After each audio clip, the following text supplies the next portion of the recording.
So, continuing on from the introduction, I read the foreword to Christ the Eternal Tao, and I wanted to continue on with the introduction. So, the introduction is titled Lao Tzu and the Ancient Greeks. Quote from Lao Tzu: "My teachings are very easy to understand and to practice, yet there is no one in the world who is able to either to understand or to practice them. This is because my teachings have an originating principle and arise from an integrated system. This is not understood, so I am unknown." Quote from Heraclitus: "Of the Logos, which is, as I describe it, people always prove to be uncomprehending, both before and after they've heard it. For although all things happen according to this Logos, people behave as if they have no experience, even when they experience such words and deeds, as I explain, when I distinguish each thing according to its constitution and declare how it is. The rest of humanity fails to notice what they do after they wake up, just as they forgot what they do when they sleep." Now we're starting in on the book. So Christ, part one, the Tao Logos. Christ, the eternal Tao, was inspired by the life of Chinese scholar Hieromonk Seraphim Rose, then known as Eugene Rose, and by his teacher, the philosopher Ji-Ming Xian. In Ji-Ming's transmission of the ancient Chinese tradition, one is struck by how closely it resembles the ancient Greek tradition. And Ji-Ming, in fact, taught that the early Chinese and Greek philosophers were basically alike in their view of the universe. In the history of ancient China, Father Seraphim said, "There are moments when it's absolutely incredible how the same things happened in Chinese life as happened in the West, even though there was no outward connection between the two civilizations. The first of the Greek philosophers, Thales and so forth, lived about 6th century BC, just about the time Confucius was in China and Buddha was in India. It is as though there really was a spirit of the times. Heraclitus, born in the middle of the 6th century BC, was one of those first Greek philosophers. For the riddling character of his writings, he was surnamed the Obscure, even in antiquity. He based his philosophy on the Logos, a word which itself means word, but which bears the connotations of measure, proportion, and pattern. The Logos of Heraclitus, according to one textbook of Greek philosophy, quote, is the first principle of knowledge. Understanding of the world involves understanding of the structure or pattern of the world, a pattern concealed from the eyes of ordinary men. The Logos is also the first principle of existence, that unity of the world process which sustains it as a process. This unity lies beneath the surface, for it is a unity of diverse and conflicting opposites, in whose strife the Logos maintains a continual balance. The Logos maintains the equilibrium of the universe at every moment. Although Heraclitus taught that all things change and nothing remains the rest, he knew that the Logos to be itself stable, the measured pattern of flow. At about the same time that Heraclitus lived in Greece, there lived in China the philosopher Lao Tzu, which means old master. Lao Tzu wrote of the same universal pattern or ordering principle that Heraclitus styled the Logos. Quote, "I do not know its name," he said, unquote, "but characterize it as the way, Tao. The Tao being a symbol basic to Chinese thought, as the Logos was to ancient Greek thought. For Lao Tzu, the way was precisely what its adopted name signified, in its full metaphysical sense, the way, path, or pattern of heaven, the course that all things follow. The way is the uncreated cause of all things. It is the way that creates, and it is the way that nourishes, develops, cares for, shelters, comforts, and protects the creation, balancing the strife of opposites by itself, but itself not contradicted." Of the writings of Heraclitus, only a handful of fragments have come down to us, but from Lao Tzu we have a full 81 chapters of the Tao Te Ching. Of all of the ancient philosophers, Lao Tzu came the closest to assimilating the essence of reality in describing the Tao or Logos. His Tao Te Ching represents the epitome of what a human being can know through intuition, through the apprehension of the universal principle and pattern manifested in the created order. 6 centuries after Heraclitus and Lao Tzu, there lived on the Greek island of Patmos an old white-haired hermit named John. While exiled in a cave on the island, he dictated to his disciple Prochorus that he had received from direct revelation from the heavenly realm, from divine vision, and thus spoke to the world words that it never thought to hear. In the beginning was the Logos, and the Logos was with God, and the Logos was God. The same was in the beginning with God. All things were made by him, and without him was not anything made that was made. In him was life, and the life was the light of men. And the light shines in darkness, and the darkness comprehended it not. He was in the world, and the world was made by him, and the world knew him not. And the Logos became flesh, and dwelt among us, and we beheld his glory. This was that very Logos of which Heraclitus has said to the people, always proved to be uncomprehendable. This was the very Tao that Lao Tzu had said, quote, no one in the world is able to understand, unquote. It is not without reason that sensitive Chinese translators of St. John's Gospel, knowing that Tao meant to the Chinese what Logos meant to the Greeks, have rendered the first line of the Gospel to read, quote, in the beginning was the Tao, unquote. When the Apostle John wrote his Gospel, he was no doubt aware of the common Greek philosophical symbol of the Logos. But as can be clearly seen by a comparison of the Gospel with the riddles of Heraclitus or writings of other philosophers, when he spoke from Revelation, he was not merely borrowing an old term. Rather, he was transforming it, bringing it into the light of the fullness of mystical knowledge. When he spoke of the Logos, it was no longer in riddles, as from one who had only glimpsed it in traces in nature. For now the Logos, the creator, sustainer, pattern, and ordering principle of nature, was made flesh and dwelt among us, for the only time in history. And John, his disciple, had seen him. He had beheld his glory and heard the words which proceeded from his mouth.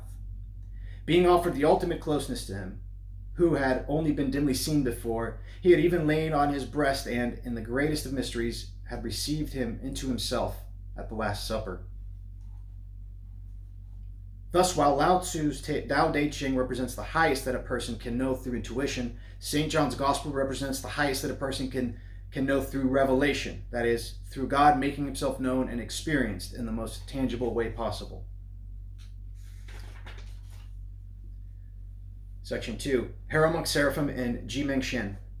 Growing up in the late 1940s and early 1950s, the aforementioned Father Seraphim rejected the modern American Christianity in which he had been raised, finding to be boring, sterile, and empty. In quest of a true apprehension of reality, he undertook an extensive study of the ancient Chinese tradition, first under Alan Watts, and then under a more authentic transmitter of the tradition, the humble and virtuous Ji Mengxian. Ji Ming had studied under sages in China, among whom were Ouyang Qinghua and Ma Yifu, as well as with some of the greatest Chinese thinkers of the 20th century. Under his tutelage, Father Seraphim learned ancient Chinese in order to study the Tao Te Ching in the original language. He helped Ji Ming translate the Tao Te Ching into English, and Ji Ming opened to him the deeper meaning of its contents. It was Ji Ming who first told Father Seraphim that the Logos of the ancient Greeks is the same as that of the Tao of Lao Tzu. From the writings of the French metaphysician René Guénon, Father Seraphim had learned the necessity of adhering to the traditional Orthodox form of religion. This enabled him to value Ji Ming as an Orthodox representative of the Chinese tradition, and then led finally unexpectedly back to the ancient Orthodox form of the religion he had rejected in his younger days. Just as the ancient Greeks had once seen the fulfillment of their philosophy in the revelation of Christ, so Father Seraphim recognized the fulfillment of the philosophy of Lao Tzu in the ancient Orthodox Christianity that the Greeks, and by extension the Russians, had preserved. Ji Mengxian later disappeared mysteriously, to the great sadness of Father Seraphim, who to the end of his days remembered him with deeper admiration and gratitude. Father Seraphim went on to become an Orthodox Christian monk and writer in the mountains of Northern California. And since his death in 1982, he has unexpectedly become one of the most beloved spiritual writers in Russia. I don't know if you can see it, but this is the Seraphim Rose. Probably not.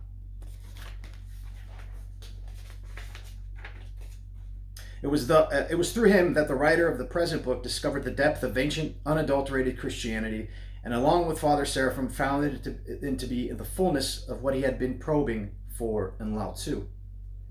This book is an offering of those like mind who have found much of contemporary American Christianity to be trivial and cliche, and yet who still have a longing for Christ. Through the wisdom of ancient God-illuminated Christian teachers, whom we have quoted extensively, we will show that Christ's revelation is indeed the consummation of what had been glimpsed by the great pre-Christian sages. Part 3 of the introduction. Modern syncretism versus ancient apologetics.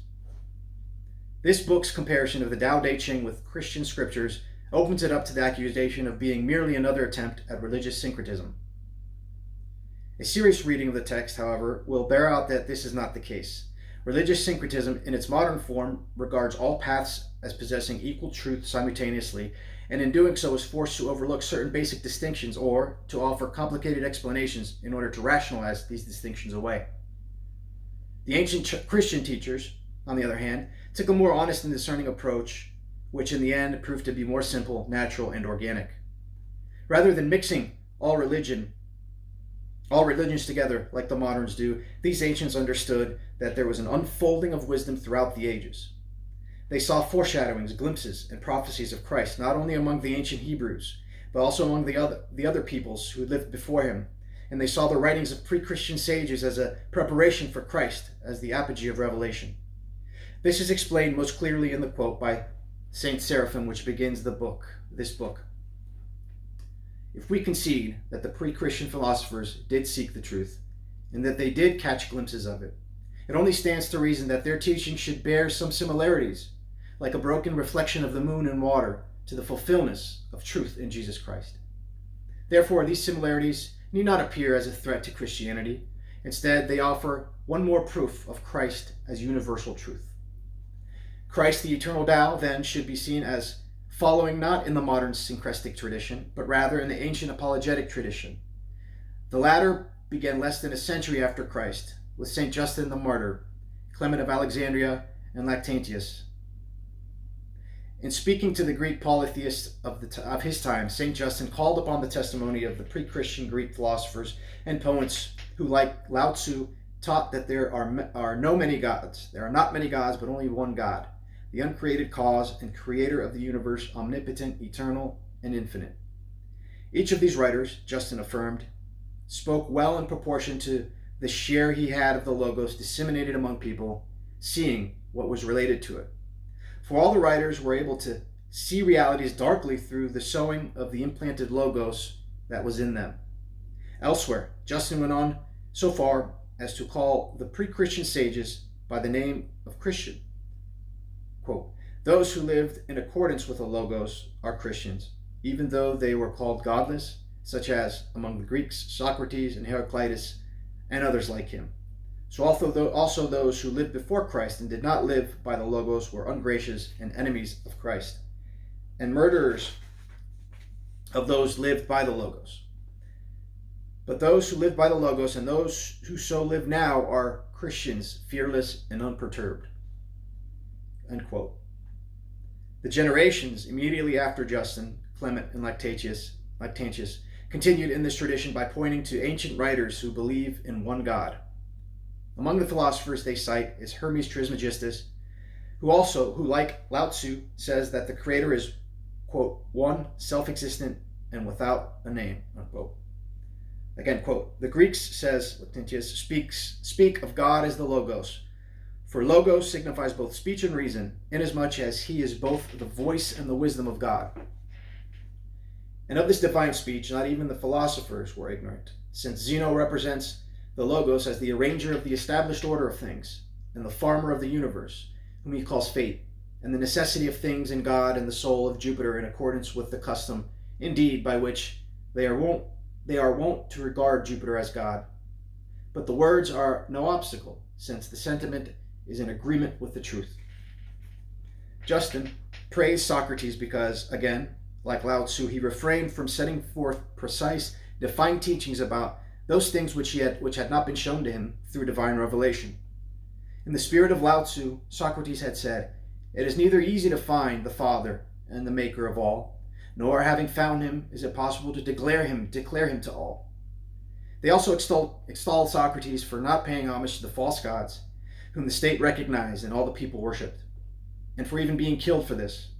This was because, writes Justin, quote, Christ was partially known even by Socrates, for he was and is the Logos who is in every person, unquote. Over and above the saying of the philosophers, the sayings of the 10 virgin prophetesses known as the Sibyls, were cited by ancient Christian writers as pointing to belief in the one visible God and offering clear prophecies of the coming of Christ. Virgil, who died 19 years before the birth of Christ, used the prophecies of the Sibyl of Cumae to predict that the Messiah would, quote, come down from heaven, unquote, be born as an infant from a virgin, and bring in an age in which, quote, all strains of our past wickedness would be cleansed, unquote. And that all this would take place during the reign of Virgil's friend, the consul Pollio. This indeed occurred.